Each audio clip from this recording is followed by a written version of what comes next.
Night falls over Naples like a secret no one dares to tell. Rain slides down the rooftops, catching the glare of rushing headlights, while the distant hum of a lonely engine echoes through the empty streets. Inside a forgotten little garage, Luca Moretti wipes the grease from his hands and tries to ignore the silence closing in around him. He lives between the noise of machines and the quiet weight of his own thoughts, unaware that fate is only a few meters away from walking through his door. A black car appears around the corner, gliding through the fog like a shadow. The engine groans, steam rises from the hood, and from the back seat steps a woman wrapped in a red coat. Bianca Valente, the queen of the Mafia. Fleeing betrayal, wounded, but still carrying that same commanding look, the kind that once made the world obey. She walks in without asking, and time seems to freeze. Two different lives meet under the same storm. He, a man who fixes broken engines. She, a woman trying to hide a heart in ruins. That night, the sound of an engine would roar again, and something inside them would come back to life too. Night had fallen over Naples like a heavy cloak woven from old memories. Rain tapped against the tin roof of Luca Moretti's garage, creating a sad rhythm the city seemed to know by heart. He worked alone, wiping his hands, breathing in the familiar scent of metal and gasoline that clung to the walls. It was one of those forgotten places where silence settles in, and time refuses to move. But that night, time decided to shift its pace. A distant sound cut through the stillness. The deep growl of an expensive engine, powerful and out of place in that quiet neighborhood. Luca looked up, and for a moment, everything stopped. The black luxury car rolled to a halt under the rain, its headlights reflecting off the faded sign above the door. The doors opened slowly, and she stepped out. The echo of her heels came first, sharp and deliberate, before the red of her coat set the darkness on fire. Bianca Valente. A name whispered in fear, a name most men never dared to face. She walked as if she carried hell at her heels and heaven in her hands. Steam poured from the hood, rising like smoke from an altar, blending with the mist and the metallic scent of the night. Luca wiped his hands again, but it didn't matter. It wasn't grease that weighed on them anymore. It was the feeling that something was about to begin. She stopped in front of him, eyes sharp and distant, as if measuring the worth of a man without saying a word. Her voice was calm, but absolute when she said she needed the car running before sunrise. He nodded, unsure why her tone sounded like a command the whole world would follow.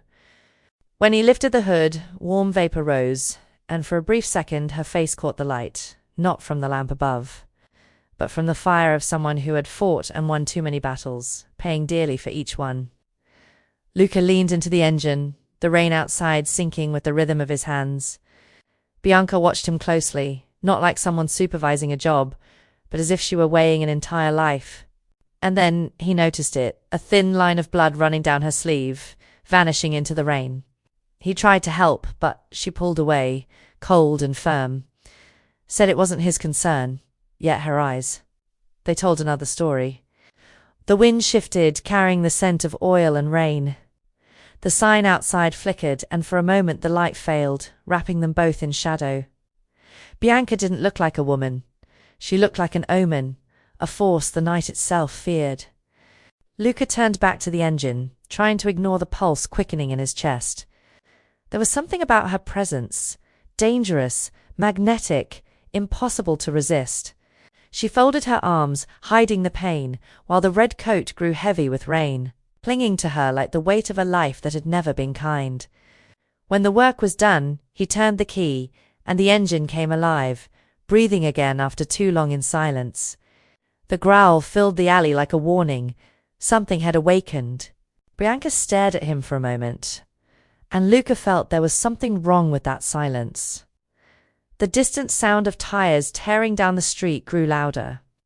Two cars crept past the alley, headlights low, eyes searching in the direction of the garage. Bianca froze.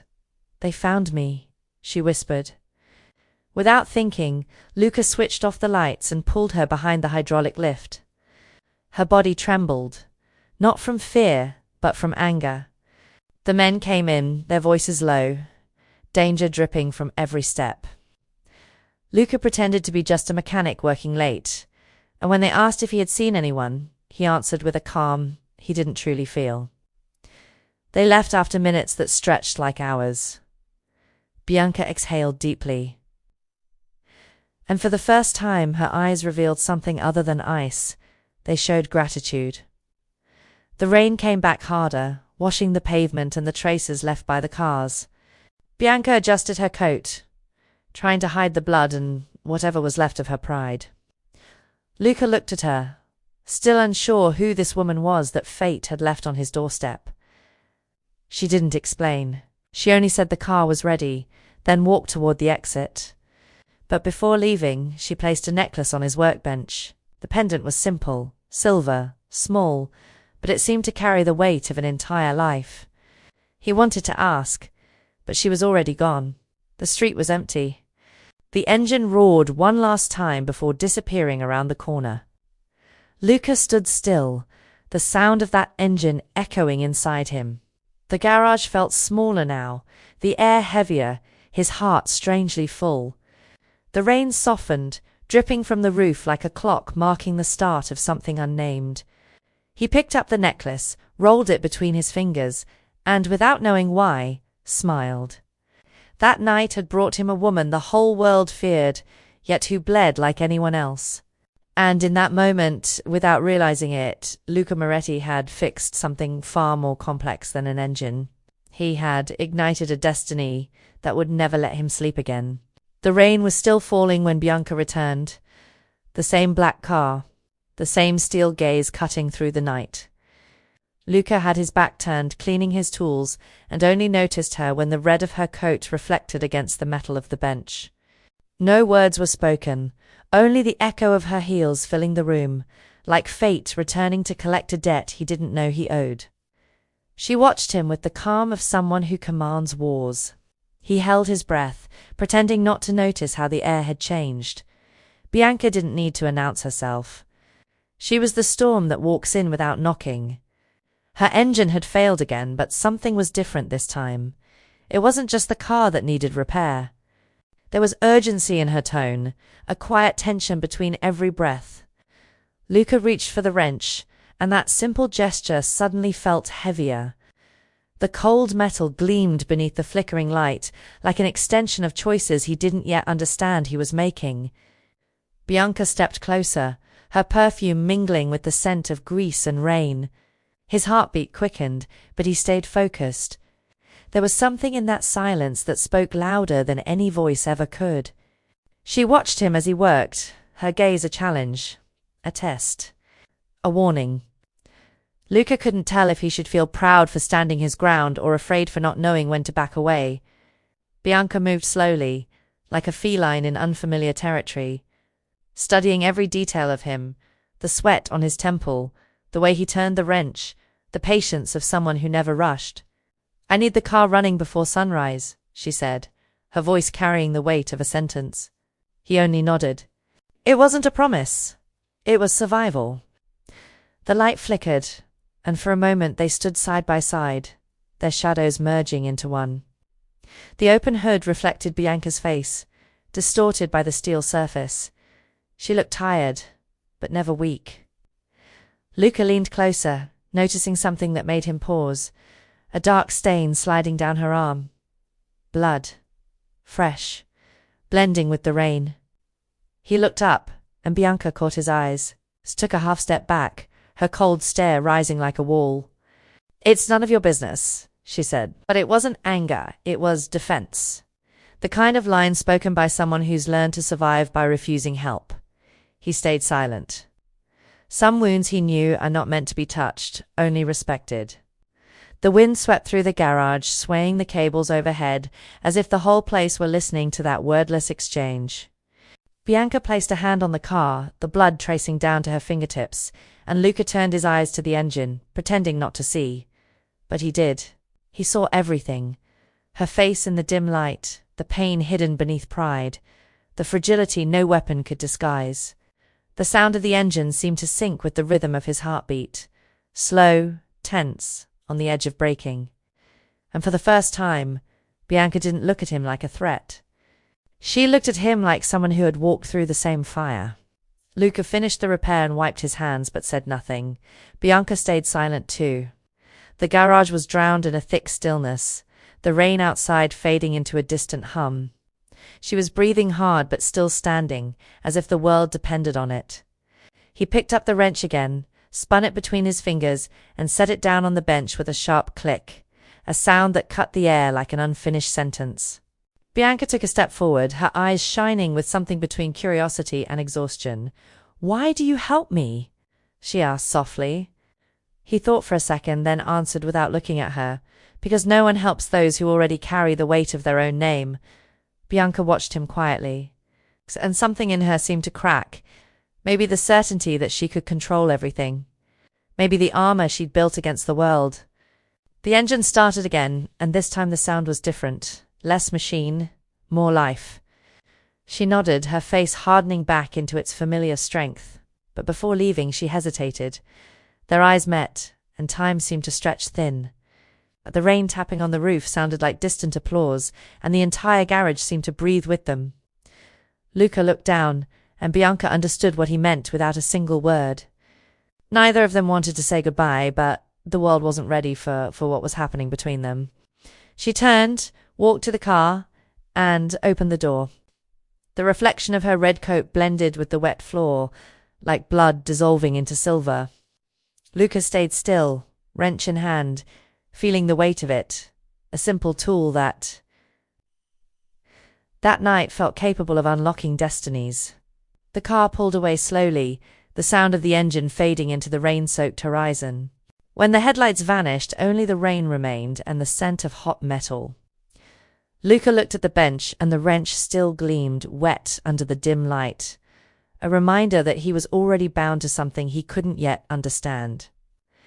The night didn't end there. Her footsteps still echoed against the walls, and the emptiness she left behind felt almost physical. Luca knew she would come back, and when she did, nothing would ever be the same again. The garage, the wrench, the rain, everything now seemed to carry the same name, Bianca Valenti. He just didn't know if that name was a warning or a promise. The night grew darker than before, as if the sky itself had decided to hide the stars to conceal what was coming. The garage still smelled of oil and rain, the damp floor reflecting the flicker of the failing sign. Luca had tried to sleep for a few hours, but the sound of her engine still echoed in his mind, a noise that was part memory, part omen. When the clock hit a little past 3, he gave up on rest. He walked to the window. The street was empty. Yet something in the air was wrong, heavy, dense, as if even the wind was afraid to move. He lit the cigarette he had sworn off years ago and took a slow drag, watching the smoke fade into the dim light. The sound came fast, the screech of tires tearing through wet asphalt. 2 cars, headlights off, slicing through the alley like hungry shadows. Luca's stomach tightened. He knew that pattern. He'd seen it before in Naples, when the families decided it was time to settle a score. And before he could think, the headlights flashed briefly in front of the garage. It was back. Bianca. Alone. And hurt. Her car screeched to a stop, the engine still hot, steam pouring from the grill. Bianca stepped out quickly, coat drenched, breath uneven. Blood stained her shoulder, more than before, dripping in thin lines across the red fabric. Luca rushed to the door, opened it without thinking, and the scent of rain and iron filled the air. "They found me," she said. Her voice was steady, but her eyes betrayed exhaustion. He didn't ask who they were. He didn't need to. Death was close, and somehow she had chosen his garage as her shelter. Without a word, he turned off the lights. The shadows swallowed everything, leaving only the sound of rain hitting the roof. Bianca leaned against the wall, pressing her wound. Luca grabbed a clean rag, but she stopped him with a look. "Don't touch," he obeyed. Outside, the engines grew louder, slow, patient, like predators catching the scent of blood. Luca took a deep breath and with a trembling hand pulled Bianca toward the back of the garage, behind the hydraulic lift. She hesitated, but as the headlights crossed the street, fear conquered pride. They stood there, motionless, breathing the same air, so close he could hear her heart beating out of rhythm with his own. The cars stopped right in front of the door. Footsteps spread across the wet ground, mixed with the sound of metal snapping. Low voices, short laughs. Men who belonged to the night. Luca knew that one wrong word could get them both killed. He grabbed a random tool and walked back to the workbench, pretending to fix something. The door burst open with a kick, and 3 shadows stepped in, bringing the smell of danger with them. "We're looking for a woman. Red coat. Came through here?" one of them said, deep voice, full of certainty. Luca didn't look up. He kept his head down, hammering metal as if the noise itself could keep them safe. "Didn't see anyone," he said calmly. "Just me. And my garage. The night didn't end there." Her footsteps still echoed through the concrete walls, fading into the distance, but the emptiness she left behind lingered like a shadow that refused to leave. Luca knew she would come back, and when she did, nothing would ever be the same again. The garage, the wrench, the rain, everything now seemed to carry her name, Bianca Valenti. He just didn't know if that name was a warning or a promise. Outside, the darkness felt heavier than before, as if the sky itself had decided to hide the stars to conceal what was coming. The garage smelled of oil and rain, the damp floor glimmering under the flicker of the broken sign. Luca had tried to rest, but the echo of her engine still pulsed in his head, part memory, part premonition. When the clock struck past 3, he gave up on sleep, lit a cigarette he had promised never to touch again, and watched the smoke twist into the dim air. The street was silent, but something was off. The stillness had weight, like the world was holding its breath.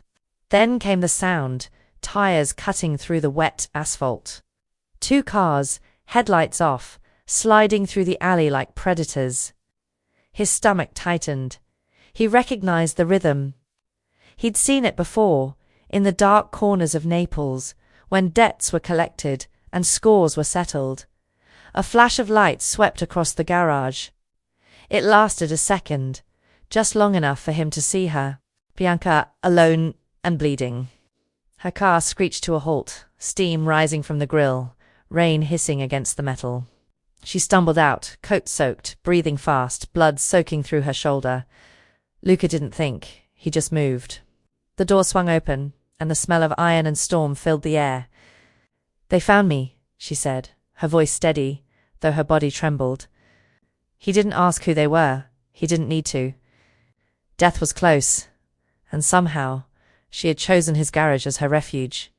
He switched off the lights, and the darkness swallowed everything. Only the rhythm of the rain remained. Bianca leaned against the wall, pressing her wound, refusing his help with a simple shake of the head.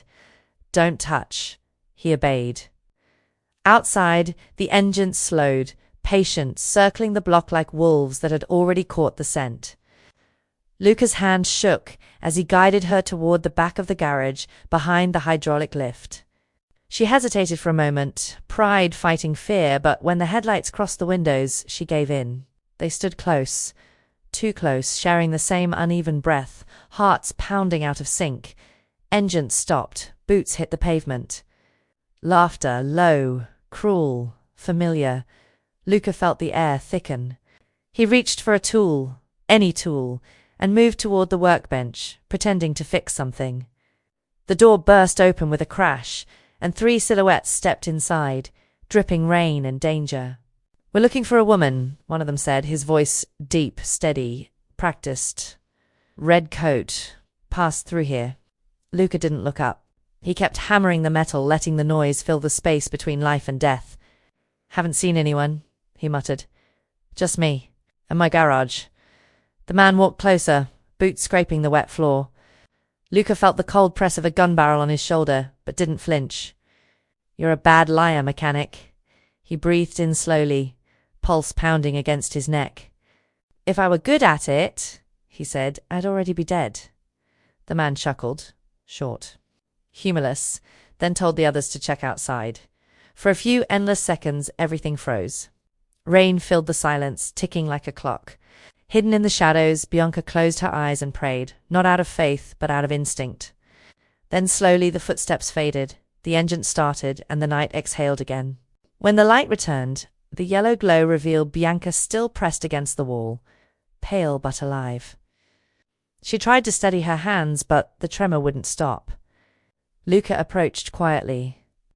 For a moment there were no masks, no queen, no mechanic, just two people breathing the same fragile air. "You shouldn't have done that," she whispered. "I've done worse," he answered. Her lips curved in a tired smile, the kind that hides more pain than words could. Blood ran down her wrist and fell to the floor in slow drops. The war wasn't over, and both of them knew it. She sat on a stool, coat clinging to her skin, face lost in shadow. Luca offered her a cloth without speaking. She took it, cleaned the wound, and said nothing. The silence between them was heavy, but it wasn't empty. It carried meaning, the kind that only two survivors can understand. "Why here?" he asked softly. She looked away. "Because it's the only place no one would look. And because—" She hesitated, voice breaking. "The last person who tried to help me died." For a brief second, she sounded young, human. Luca didn't answer. He just stood there, surrounded by the hum of rain and the slow cooling of her engine, wondering what kind of fate had tied their paths together. Bianca stood and walked toward the car. "Running again?" he asked. "Not yet." She opened the glove box and pulled out a small handgun. Her movements were steady, cold, almost ritualistic. She wiped the blood from her hand and slid the weapon into its holster, a gesture that looked more like armor than defense. Luca watched, not afraid, just aware. That woman was made of metal and memory, every scar a story, every glance a command. She stopped beside him, her voice barely above the rain. "You're not going to turn me in?" "I don't know who you are," he said, eyes fixed on the floor. "But I know no one deserves to die alone." She didn't reply. She didn't need to. Silence said enough. Bianca walked to the doorway, paused beneath the rain, and turned her head just slightly. "Luca," she murmured, "you shouldn't have hidden me tonight." He gave her a faint smile. Too late for regrets. Her eyes softened for a heartbeat before she stepped into the storm. The rain swallowed her whole, erasing her footsteps, washing away the thin red line she left behind. Luca stood motionless, heart still racing, knowing deep down this wasn't the end. It was only the beginning of something neither of them could undo. The rain eased, and the night smelled of metal and destiny. He cleaned the stains, but they refused to fade, as if the darkness wanted to be remembered. Sitting at his bench, he looked at the wrench resting under the flickering light, and heard her voice again. "They found me." The words echoed like a warning. He knew they would return. And next time, it wouldn't just be her car that needed repair. The light blinked once before dying out completely. The garage fell into silence, the kind that breathes. And in that darkness, Luca understood. The blood Bianca left behind wasn't only on the floor. It was inside him now. Dawn arrived slowly, as if afraid to touch what the night had left behind. The garage still carried the scent of rain and a trace of invisible gunpowder, a bitter perfume of danger and survival. Luca hadn't slept. Sitting at the workbench, he stared at the cleaned floor that still held faint marks the rag couldn't erase. The world outside was waking up, but inside, time was still anchored to those dark hours. Her engine had gone silent, yet Bianca's voice still vibrated between the walls, low, steady, and tired all at once. When the doorbell rang, Luca considered not answering. His body ached. His mind felt heavy.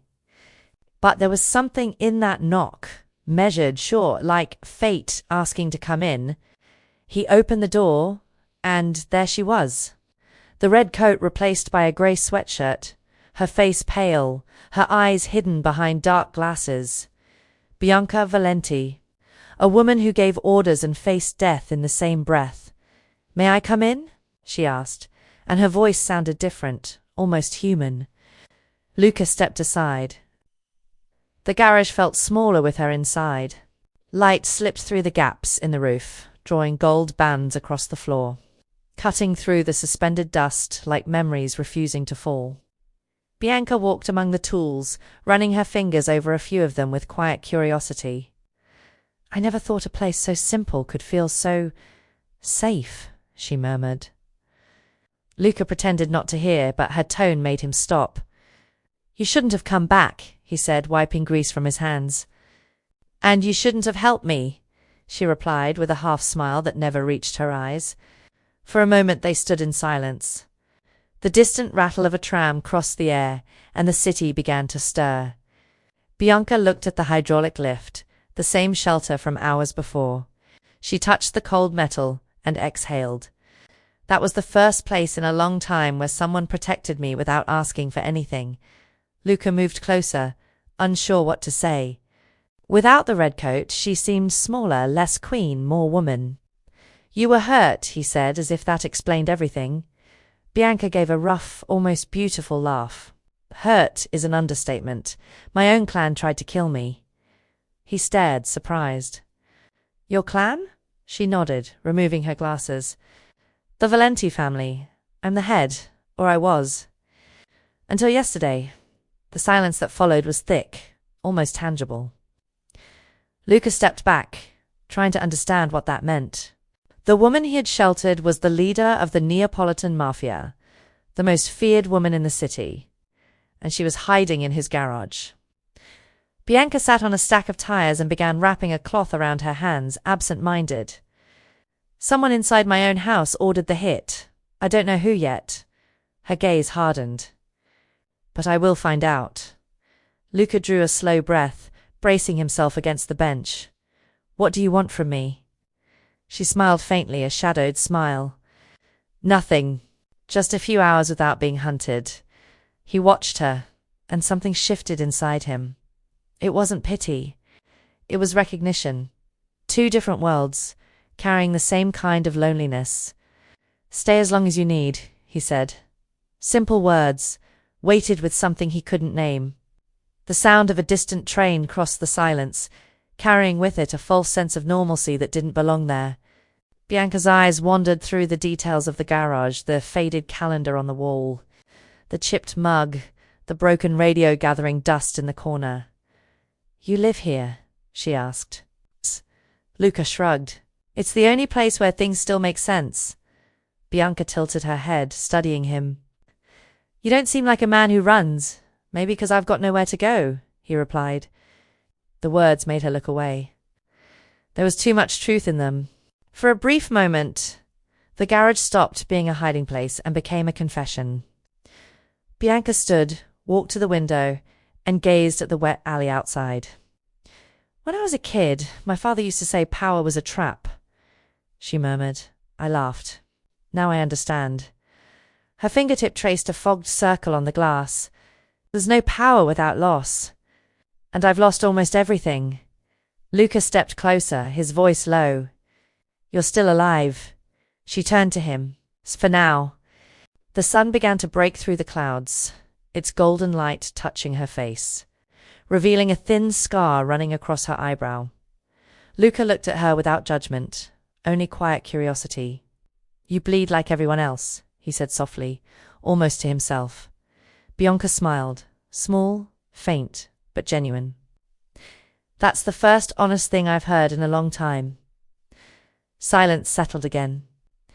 And between them hung something unnamed, a fragile connection made of wounds and respect.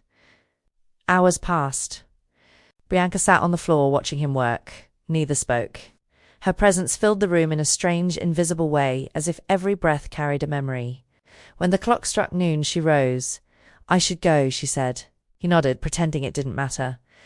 But before she reached the door, something clinked on metal. She had placed a necklace on the workbench, the same one from the first night. The pendant swung gently, casting silver glimmers across the grease-stained wall. Luca stared, puzzled. "Why?" he asked. Bianca stopped at the doorway.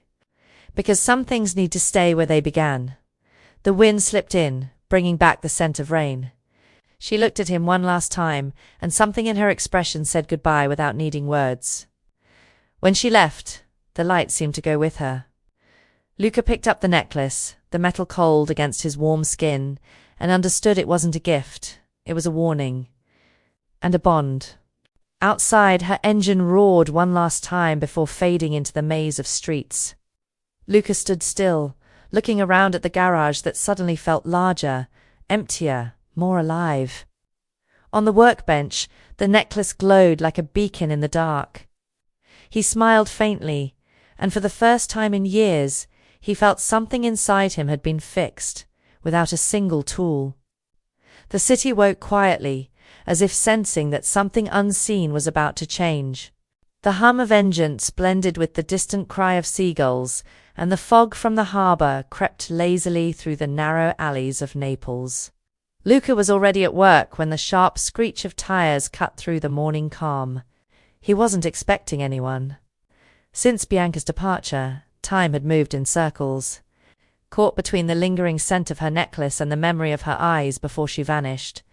He pretended to work, but every strike of the hammer sounded like the echo of something he was trying to forget. And then everything happened fast. 3 men entered without knocking. Dark suits, cold faces, every step measured and deliberate. The kind of men who don't ask questions, only collect answers. Luca looked up, not afraid, but cautious, the way a man who's lived too long with danger learns to be. "You looking for someone?" he asked. The man in front, tall, with a sharp jawline and hollow eyes, replied, "The woman. Red coat, Bianca Valente." The name hung in the air like gunpowder. Luca didn't move. He simply wiped his hands on a rag, slow and steady. "Don't know who you're talking about," he said calmly. The silence that followed was louder than any threat. One of them stepped forward, scanning the room. Another kicked over a toolbox, the metallic crash echoing off the walls. The third, impatient, grabbed Luca by the collar and shoved him against the bench. "She came through here," he growled. "We know." Luca met his eyes without blinking.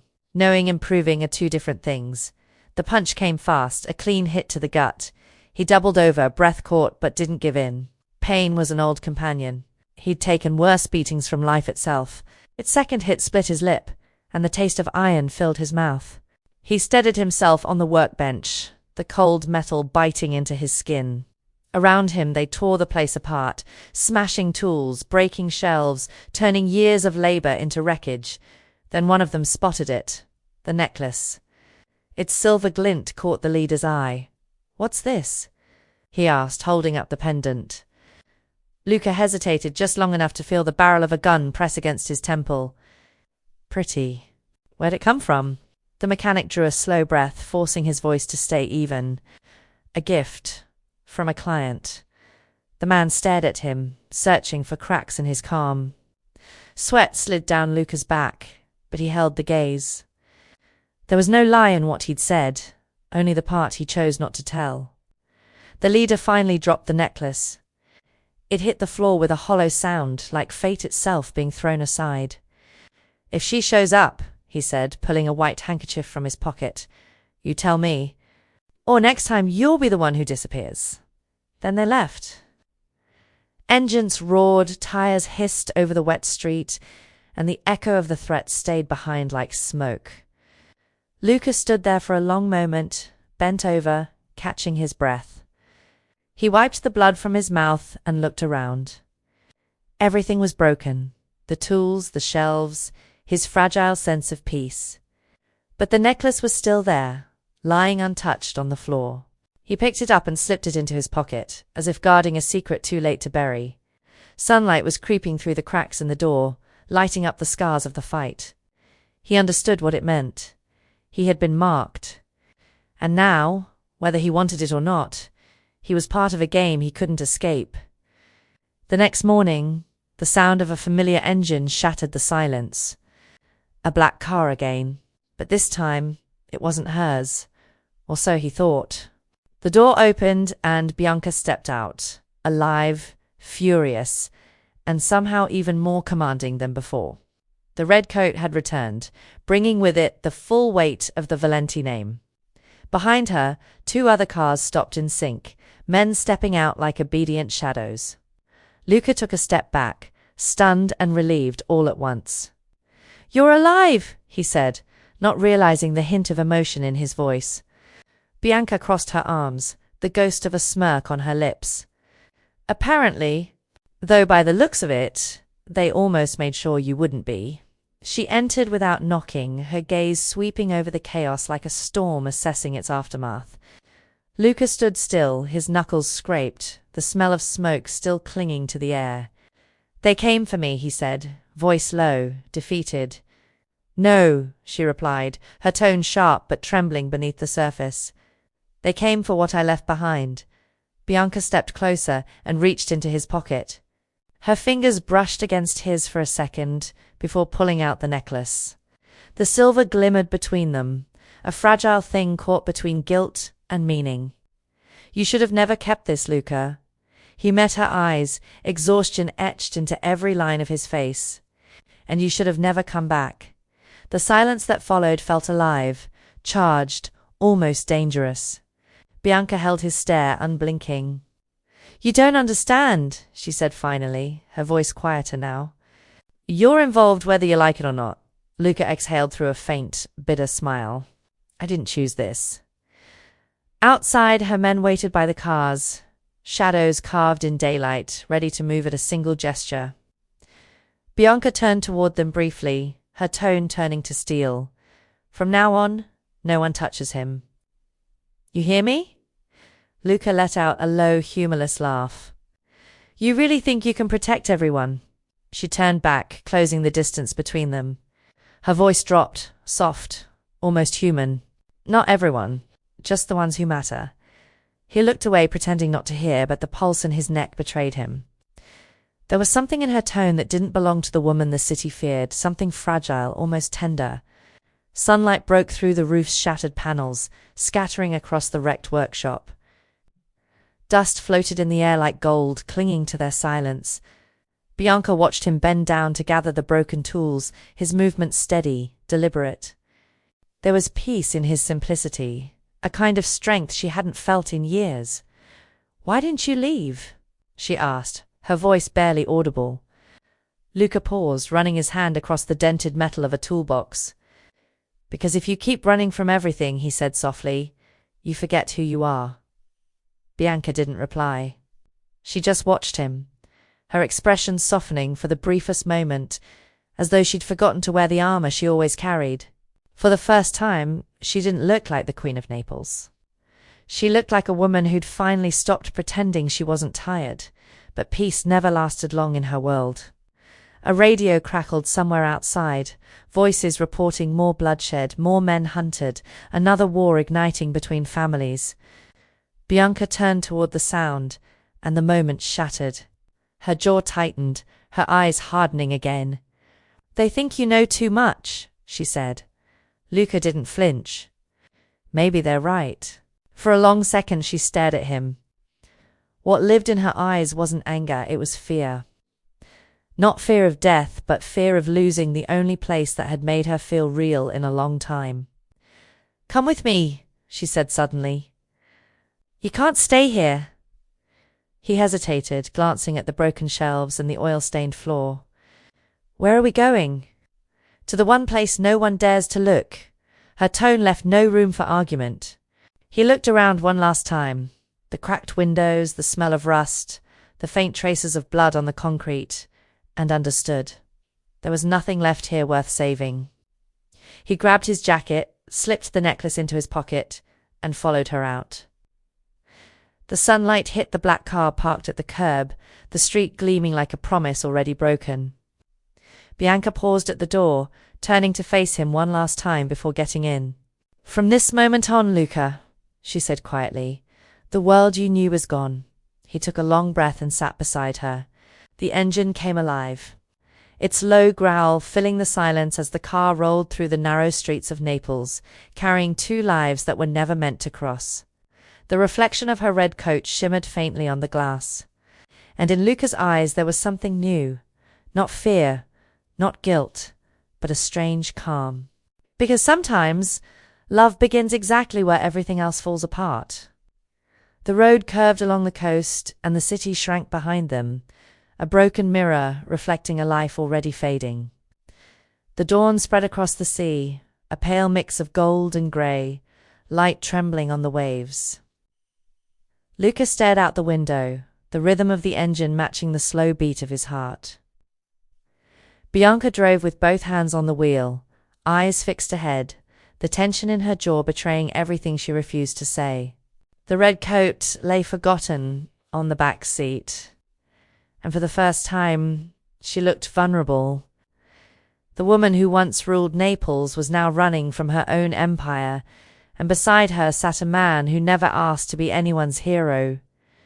The Valenti mansion rose over the hills like a fortress carved from time itself, immense, shrouded by cypress trees and guarded by walls of stone. The gates opened slowly, groaning as if trying to warn them to turn back. As the car rolled inside, Luca felt the weight of history pressing against his chest. This was another world, built on silence, gold, and ghosts.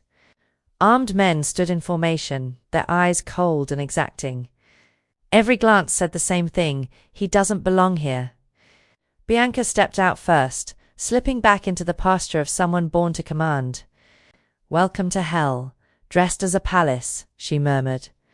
Luca followed her through the echoing corridors, the marble floor catching their reflections like twin shadows in motion. The air smelled of old wood and power. Paintings lined the walls, stern faces of ancestors who seemed to watch their every move. "You built all this?" he asked quietly. Bianca let out a low laugh. "No, I just inherited the curse." She led him into a grand room bathed in golden light, where silence had its own authority. "Here no one speaks loudly," she said. "Here even the walls listen." Luca nodded, feeling the invisible weight of what wasn't being said. She ordered wine but didn't touch it. "From now on," she said, her tone detached, "you're under my protection, which also means you're bound to me." Luca raised an eyebrow. "Doesn't sound like much of a deal." Bianca looked at him, serious, almost cold. "It isn't." But in that instant, something faltered behind her eyes, a flash of weariness, a glimpse of loneliness hidden under layers of control. The woman who ruled through fear now looked simply human.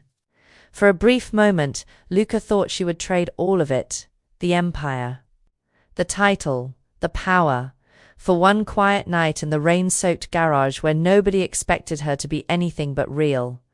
The hours passed slowly, drawn out by a rhythm that belonged to her alone. Bianca paced the marble floors, her voice low over the phone, commanding, cutting, dictating the fates of men she'd never meet.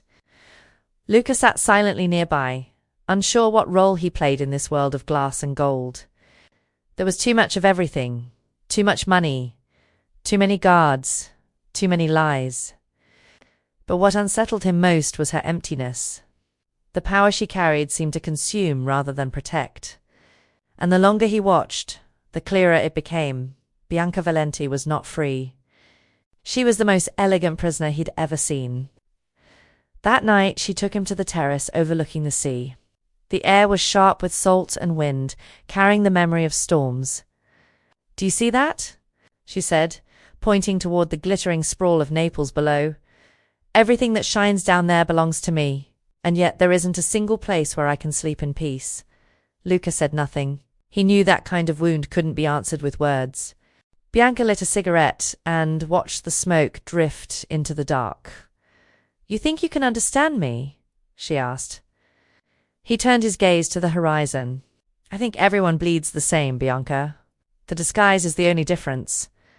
Her lips curved into a small, fleeting smile, the kind that disappears before it ever really exists. The days that followed moved slowly, wrapped in tension and silence. The mansion felt endless, its corridors too long, its shadows too heavy. Every hallway held secrets. Every servant's glance hid suspicion.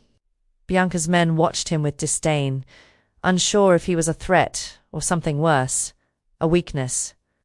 She noticed, but never said a word. Her silence was her shield, and through it, she protected him the only way she knew how, by bearing the weight of her name. Sometimes he saw her from afar, alone in her study, eyes fixed on nothing, and he wondered what lived beneath all that power, what kind of woman survived behind the crown of fear and fire. That night, Bianca found him in the garage, lying beneath a car, fixing something no one else could. "I miss the sound of your workshop," she said softly. Luca smiled without looking up. "And I miss the smell of rain." She crouched beside him, watching in silence. "You still don't get it, Luca. This world swallows people who try too hard to fix things." He turned his head, grease streaking his face, eyes steady on hers. "Then maybe I'm in the right place. I've always had a thing for broken things."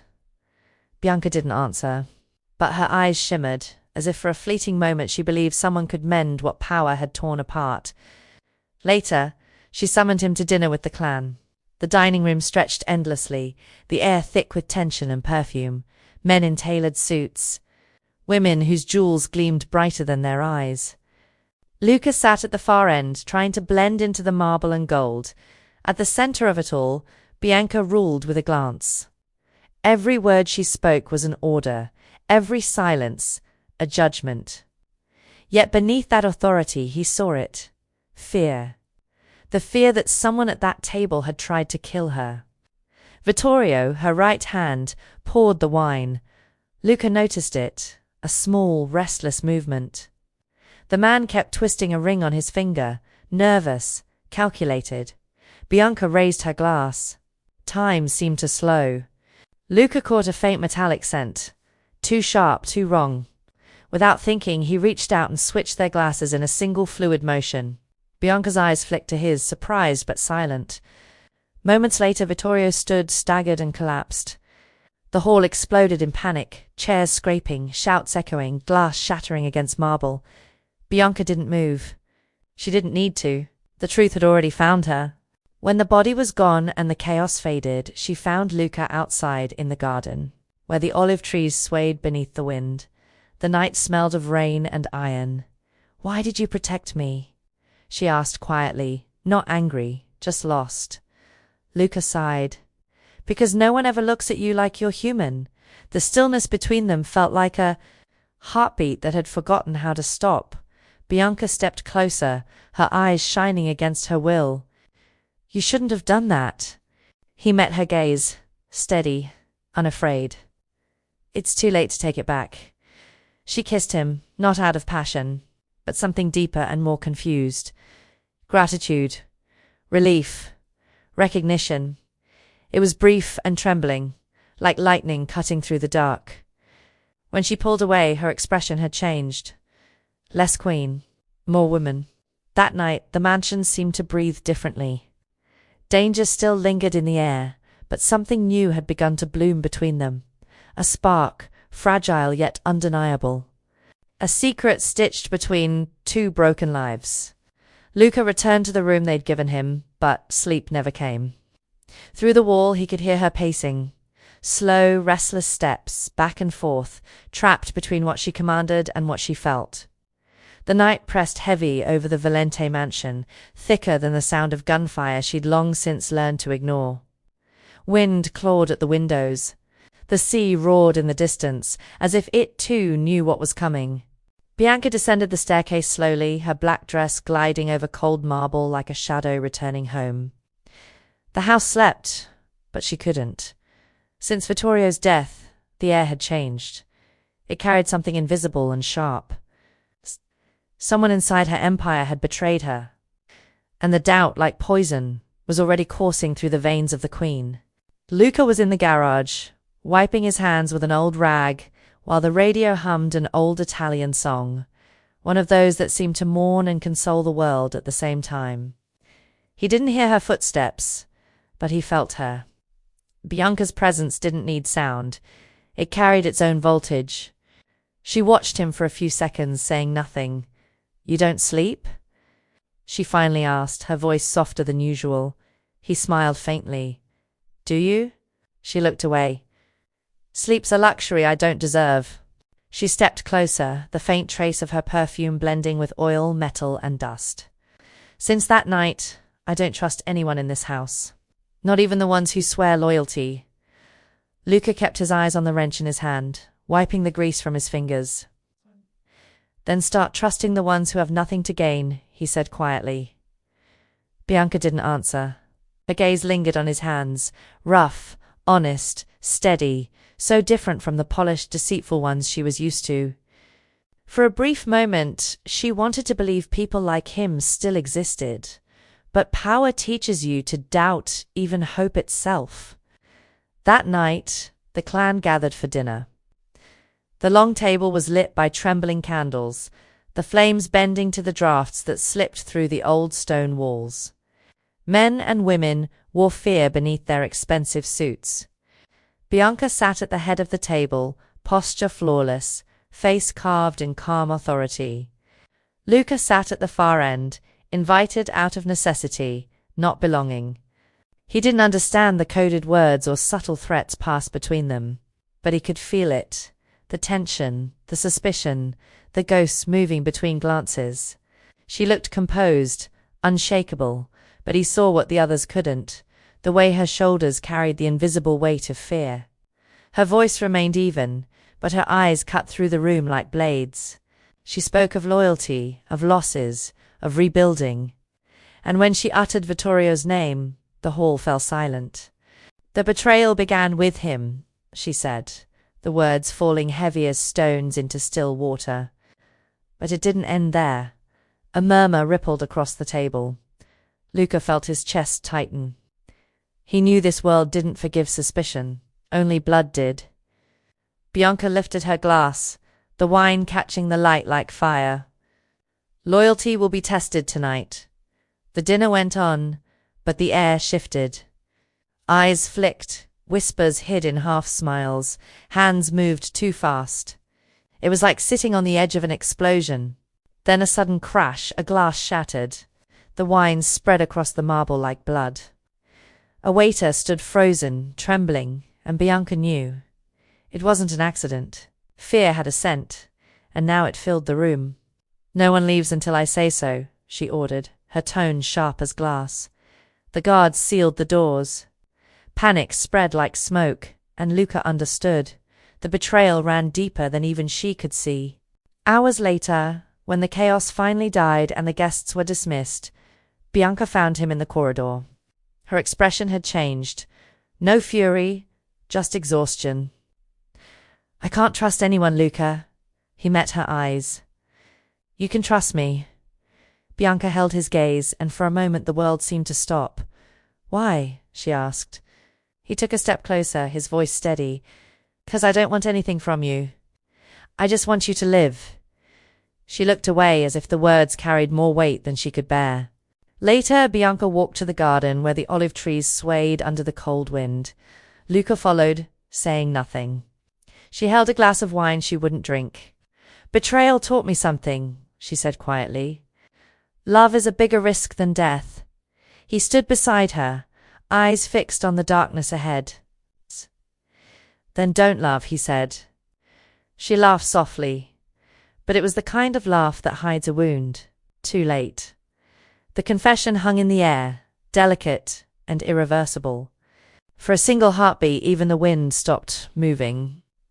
Her eyes gleamed beneath the dim light, and Luca understood. Whatever line had once divided their worlds had just disappeared, and nothing, from that night on, would ever be the same. A sharp crack tore through the night, the sound of glass shattering, footsteps, screams swallowed by the walls. An attack. Bianca dropped her glass, the red liquid spilling across the floor like blood. "Stay here," she shouted. But Luca was already moving, instinct overriding reason. Armed men flooded the courtyard, their shadows stretching under the lightning. Gunfire erupted, chaos, smoke, and fear consuming everything. Bianca drew her pistol and fired with the precision of someone who had grown up between wars. Luca tried to reach her, but the world was collapsing around them. The air reeked of gunpowder. Every shot echoed like a countdown to the end. Through the haze he heard her call his name, sharp, desperate. Bianca was cornered, pinned between marble columns. Luca ran without thinking, his heart louder than the bullets. Shots struck the stone near his head, sending shards flying. He dove toward her, covering her body with his own as another volley rang out. She gasped, stunned, eyes wide. "You're insane!" she shouted. "Only for you," he answered. And then, time stopped. Two bodies covered in dust and gun smoke, hearts pounding in the same frantic rhythm. When the last shots faded, the courtyard was a graveyard of silence. The attackers were gone. The guards arrived too late, guns raised toward an empty night. Bianca lay still, her chest rising and falling fast, her face streaked with dirt and disbelief. Luca sat back, his breath ragged, his body trembling from adrenaline and pain. She rose slowly and looked at him, not with gratitude, not with anger, but with something in between. Something dangerous. She didn't know if she hated him for saving her, or for making her feel alive again. Later, when the house finally quieted, Bianca walked into the empty dining hall. The candles had melted into shadows, and the smell of smoke lingered like a ghost. She leaned on the table, her hand trembling just enough to betray her exhaustion. Luca appeared at the doorway, bruised but standing. "Why do you keep saving me?" she asked, her back still turned. "Because no one's ever been there to catch you," he said simply. She turned to face him, her expression softening but guarded. "And what do you get from it?" "Nothing," he replied. "Just the peace of knowing you're still breathing." Bianca stepped closer, the distance between them vanishing. "You don't understand, Luca," she whispered. "I was made to destroy, not to be saved." He reached out, his fingers brushing the pendant at her neck. "Maybe it's time you learnt the difference." She closed her eyes for a moment, as if the words hurt. When she opened them, something new lived there. Something fragile, uncertain, almost afraid. "You shouldn't have come into this world," she said, voice trembling. "But now it's too late." Rain began to fall. Soft at first, then steadier, washing the blood from the marble outside. Bianca turned toward the window, her reflection fractured by raindrops. Luca stood beside her, silent. Neither spoke. Outside, thunder rolled like an answer to everything they didn't dare say aloud. The storm came before dawn, tearing through the hills with a fury that felt like prophecy. The wind howled through the cypress trees, and the thunder beat like war drums.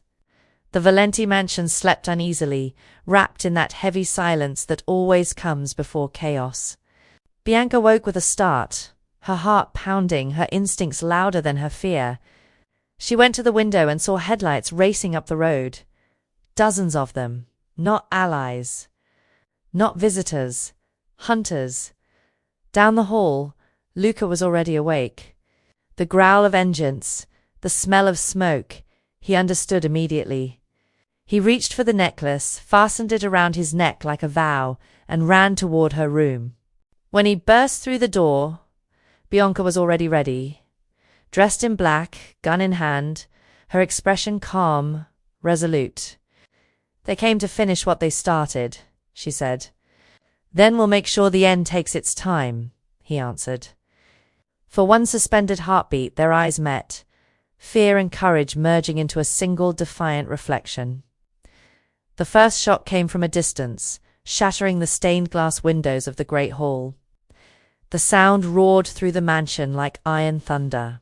Guards ran through the corridors, their shouts merging with the rain hammering the walls. Bianca grabbed Luca's arm. "Through the tunnels," she ordered, pulling him toward the secret passage hidden behind the fireplace. The ground shook as an explosion tore through the house.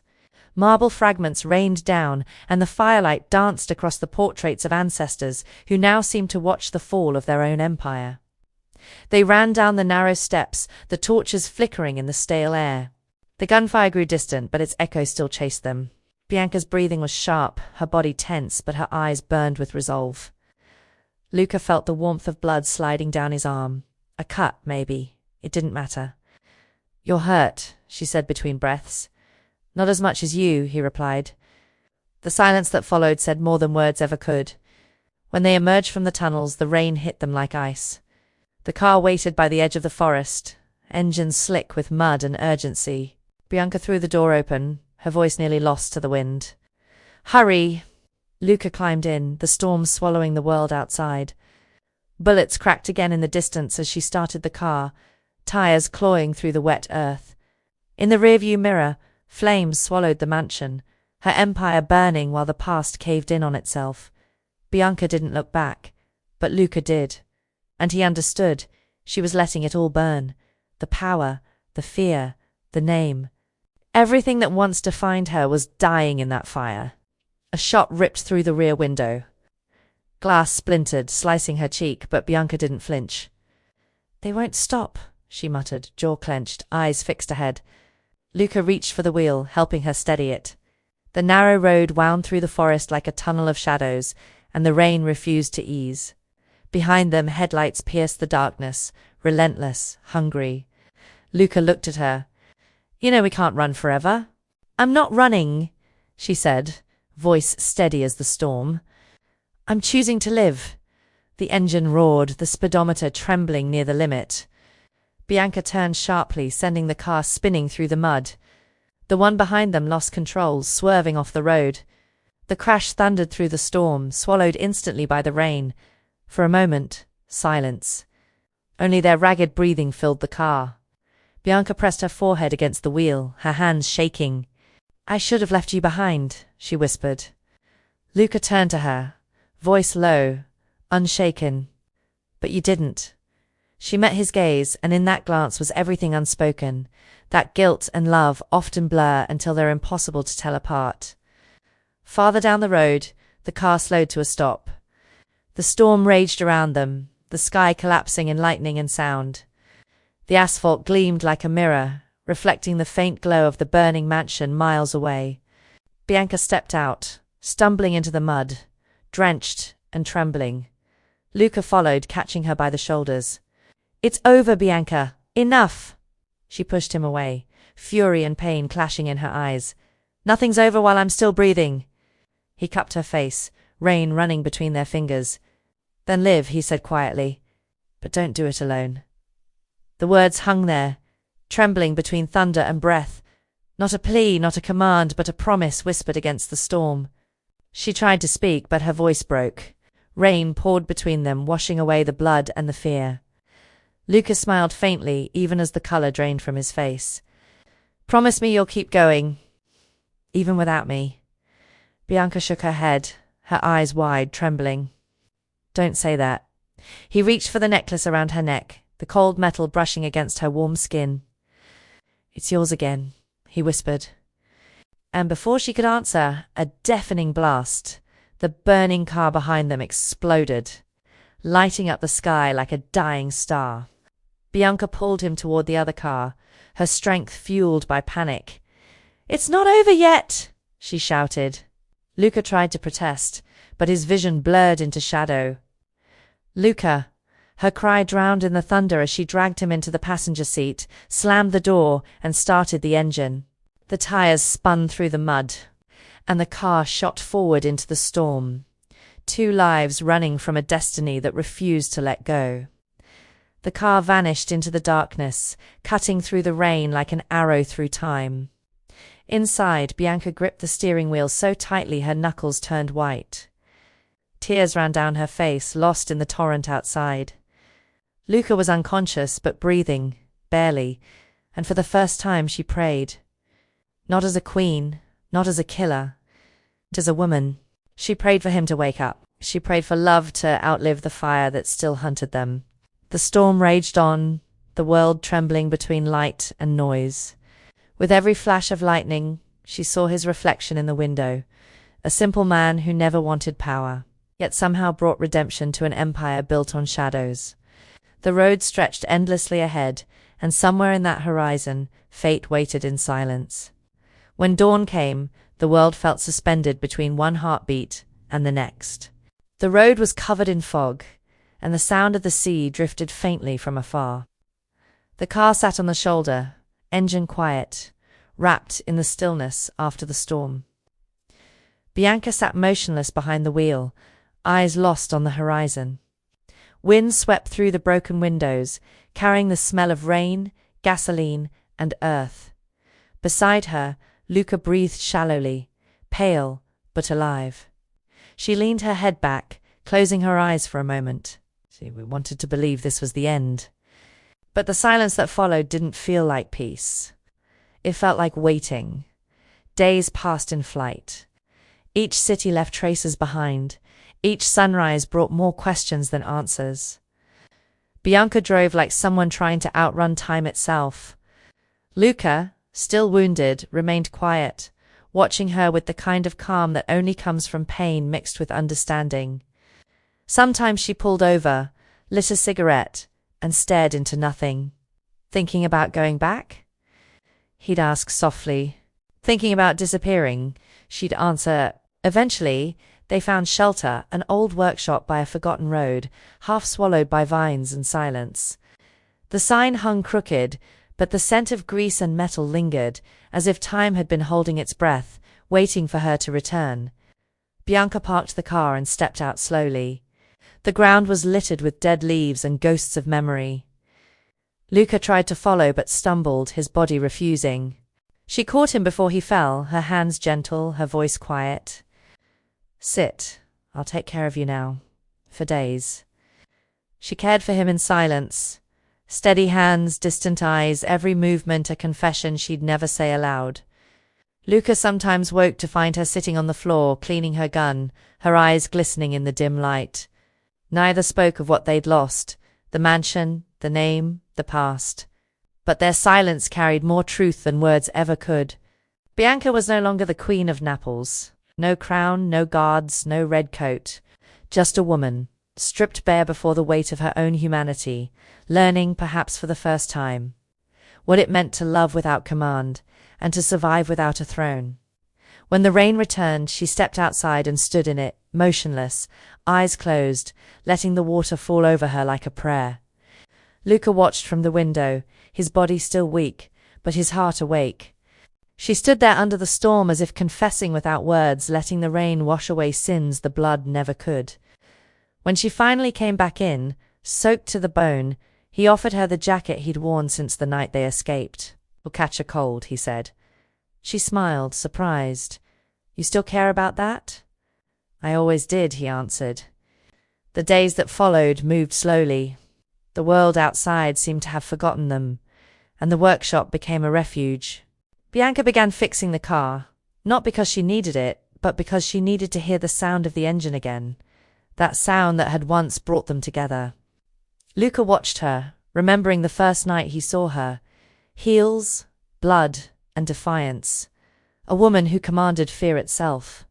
Now she wore plain clothes, her hands stained with grease, her hair tied back. The woman who once ruled armies now found comfort in the hum of a working piston. One cold morning he woke to find her asleep in a chair, holding his necklace between her fingers. The silver chain shimmered with the sunlight sneaking through the cracks. Luca stood, his body still heavy, and covered her with his jacket. She stirred, blinking awake.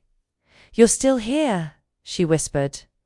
"Where else would I be?" he said. The silence that followed was tender, sweet, and aching at once. She leaned her forehead against his chest, took a deep breath, and murmured, "You should have let me die, and missed the chance to see you alive," he replied. And she smiled, truly smiled for the first time without guilt. Weeks passed, and Bianca began venturing out. She bought bread from small markets, greeted neighbors who didn't know her name. For the first time she walked without guards, without secrets, without fear. But at night, when the wind pressed against the windows, the past came knocking. Sometimes she woke startled, whispering his name in the dark. From the other side of the workshop, his voice always came the same. "I'm here," and that alone was enough to chase the ghosts away. One morning when she opened the door, Bianca found something on the workbench, the necklace she'd once left behind, and a note beside it. "Broken machines can be fixed. Hearts, too." The paper was neatly folded, the handwriting steady, calm, like the way he handled an engine. She looked around, but Luca wasn't there. The cot where he slept was empty, the coffee still warm. The silence in the workshop was deafening. She held the note tightly, her pulse uneven. Ran outside, calling his name, but the wind carried her voice away. Then the rain began again, soft, mournful, almost respectful. She went back inside, sat on the floor, and cried. Not out of anger, but love. Her tears mixed with the grease on her hands, and for the first time, she understood what she'd never dared to admit. True love doesn't ask permission, it just arrives. And sometimes it leaves once it's done what it came to do. In the days that followed, Bianca rebuilt the workshop. She painted the walls, cleaned the floor, straightened the old sign. She framed his note in glass like a relic. Every morning, she turned on the radio and started the engine of the old car, just to hear that sound again, the same one that had once bound two impossible worlds together. And at night she stood in the doorway, watching the road, waiting for the impossible. He never came back. But deep down she knew, silence isn't absence. It's just the way love keeps breathing. The sun rose once more over the Italian countryside, gentle and golden, as if the world itself had decided to start over. After so many nights of storm and shadow, the sky now stretched in calm hues of amber and soft gold, colors that spoke of peace. The little workshop, rebuilt from ashes, breathed again. The scent of oil mingled with fresh coffee, and the dust of old memories had given way to light. Bianca Valente, the woman once whispered about like a myth, now wore a simple apron, her hair tied back, her eyes serene. Power no longer lived in her commands, but in the silence she had finally learned to honor. To the villagers, she was simply the lady of the workshop. No one knew what that name once carried. She fixed engines, cleaned windows, smiled at customers, and sometimes paused, staring at the road for long, quiet minutes.